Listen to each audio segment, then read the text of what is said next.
Partiti i lavori al Giardino Lucarelli per il quarto intervento in città nell'ambito del progetto promosso insieme a Fondazione di Comunità Milano Parchi Gioco per Tutti. Il cantiere, avviato dal settore verde del comune, prevede la riqualificazione dell'area giochi esistente e la suddivisione in tre parti, una dedicata ai più piccoli, una ai più grandi e una ai giochi creativi. Sarà realizzata una nuova pavimentazione antitrauma e installate diverse strutture innovative donate da Fondazione di Comunità Milano, dall'altalena Cestone all'altalena Due Posti, per passare dal villaggio Fan City, la giostra Becchi e tante altre attrazioni. L'area giochi sarà collegata ai viali esistenti attraverso percorsi tattilo-plantari, per garantirne la massima accessibilità. Milano. 15 milioni in banconote scoperte dalla Polizia di Stato in un appartamento di via Casoretto. L'ingente somma di denaro si trovava in una parete artificiale al cui interno vi erano 28 scatoloni con numerose mazzette di denaro contante, in banconote di vario taglio, per un valore totale di 15 milioni di euro. L'operazione di polizia si è svolta nell'ambito di una serie di perquisizioni delegate dalla Procura della Repubblica di Milano, Direzione Distrettuale Antimafia a carico di Massimiliano Cauchi, Giuseppe Cauchi, Carmelo Pennisi e un'altra persona a loro legata. Persone ritenute partecipi a vario titolo dell'ingente traffico internazionale di hashish gestito da Massimiliano Cauchi nel territorio milanese e in tutto il centro e nord Italia. A finire in manette sono stati il trafficante, suo padre e il muratore.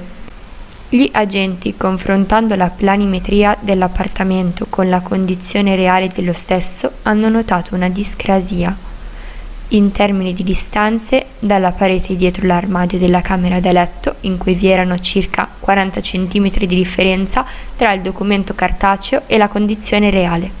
Spostando l'armadio e accertato toccando la parete che vi erano delle parti vuote al suo interno, i poliziotti hanno provveduto a demolire la stessa parete scoprendo il tesoro all'interno. Sempre all'interno dell'appartamento, in una cassaforte, i poliziotti hanno rinvenuto altre banconote per un valore complessivo di 140.000 euro circa, mentre ulteriori 27.000 euro sono stati rinvenuti occultati nel sottopalco di un'autofficina nella disponibilità di uno degli indagati. E l'intera somma di denaro è stata depositata dalla Polizia di Stato presso la locale sede della Banca d'Italia. Dopo il sequestro, il GIP, presso il Tribunale di Milano, su richiesta della DDA, ha emesso un provvedimento di aggravamento della misura cautelare in corso nei confronti di Massimiliano Cauchi, passata dagli arresti domiciliari alla custodia cautelare in carcere, nonché un'ulteriore misura cautelare agli arresti domiciliari nei confronti di Giuseppe Cauchi per riciclaggio e Carmelo Pennisi per concorso nell'associazione per delinquere. L'autorità giudiziaria ha inoltre disposto il sequestro preventivo del denaro e i 3 provvedimenti cautelari sono stati eseguiti nel corso del fine settimana dai poliziotti della sezione antidroga della squadra mobile di Milano.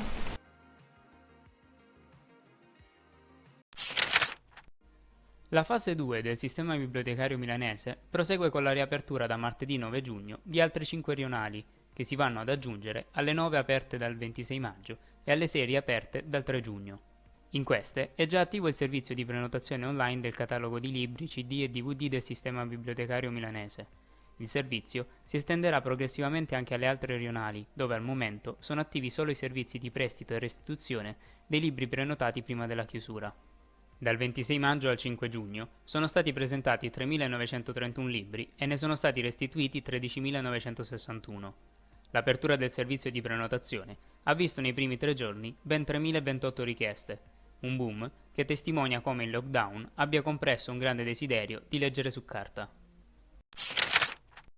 A Milano ripartiamo dai tetti, è il nome che è stato dato al progetto complessivo di manutenzione delle coperture delle scuole milanesi, a cui la Giunta ha dato il via libera approvando 2 delibere di fattibilità tecnica del valore complessivo di 14 milioni di euro, una cifra che consentirebbe di intervenire su più di 50 tetti. Abbiamo fatto una stima degli interventi necessari per il prossimo anno scolastico, dichiara Paolo Limonta, assessore all'edilizia scolastica, e abbiamo verificato che i problemi più frequentemente riscontrati sono i fenomeni di infiltrazione di acqua che causano tanti disagi ai bambini e alle bambine che frequentano le nostre scuole e ai loro genitori e insegnanti. Tra le cause affinché la Giunta adottasse queste soluzioni ci sono senz'altro problemi di impermeabilizzazione dei tetti e di intasamento dei pluviali, dai quali derivano conseguentemente piccoli allagamenti, macchie di umidità, il distacco di intonaco e la muffa nelle aule.